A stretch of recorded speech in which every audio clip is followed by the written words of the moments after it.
I guess the mic is not working, so I'll talk about it. Yeah, it's working. It was working before the meeting started. But no, I'm going to be very brief. A couple of things. The court, obviously, we're in the middle of our amnesty program, so that's something that's important for the community to know. The benefits of that program is that we have reduced the bond amounts on outstanding warrants.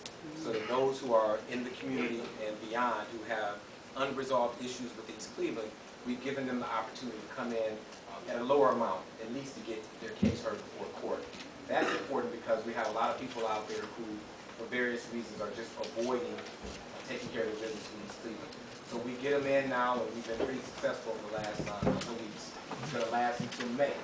So if you know anyone who has outstanding issues with the city of East Cleveland, the municipal court, make sure that they are aware of the amnesty program. Also, we're doing a lot of innovative things in the court, so this kind of changes gears, and of course, Judge Capers knows how it is to do innovative things in the court. But we have a great community service program, and also we have a great outreach program. Our court and our staff and our entire team, we're very serious and dedicated to changing the mentality of those in East Cleveland who tend to commit crimes. I take it very personal whenever I hear of an incident in the city, a shooting, a death, or anything like that. This court takes it very personal, so we have outreach that's very active. We're in the school systems every single week.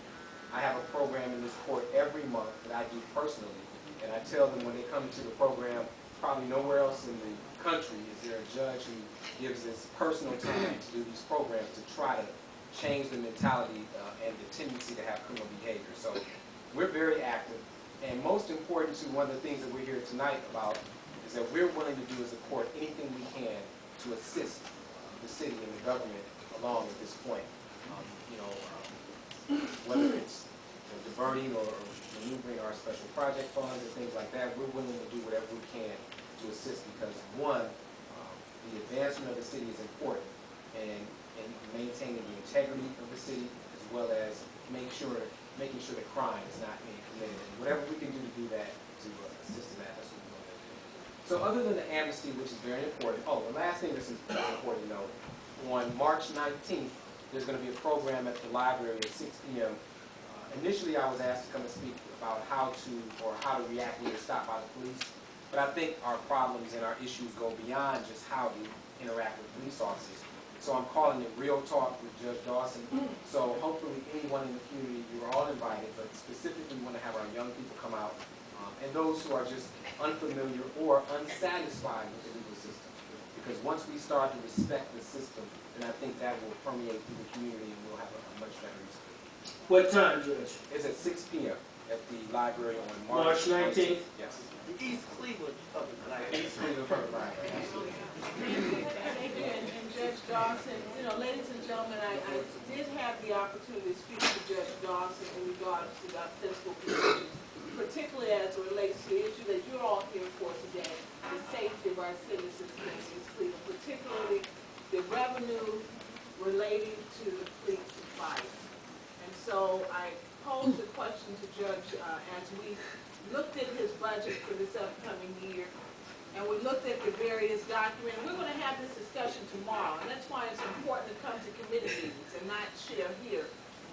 But I invited him here to talk about what, if any, is there any revenue from your courts that could be beneficial to our city, the general fund? Are there any programs you have, any creative programs that perhaps may lend itself to providing more police and fire here or adding to our budget? So thank you for coming out. You did acknowledge a program, maybe to your special revenue. If you have some at your amnesty program, yes, maybe some of those dollars can in fact be, and maybe you should say it, not I, since it's your money. Well, two things come to mind. First, obviously, I think I heard Lewis state other cities have been through this before. So I have judges that I consult with just to figure out the best way to help the city out. And I know that other cities have been able to use what is actually set aside as special project funds to help in these type of situations. So whether it deals with the police and making sure that whatever I can contribute from those funds to keep police officers on the street, that's what I'm willing to do. Now, it's not necessarily a budget for me issue Right. because our budget is our budget. is what we need to operate efficiently.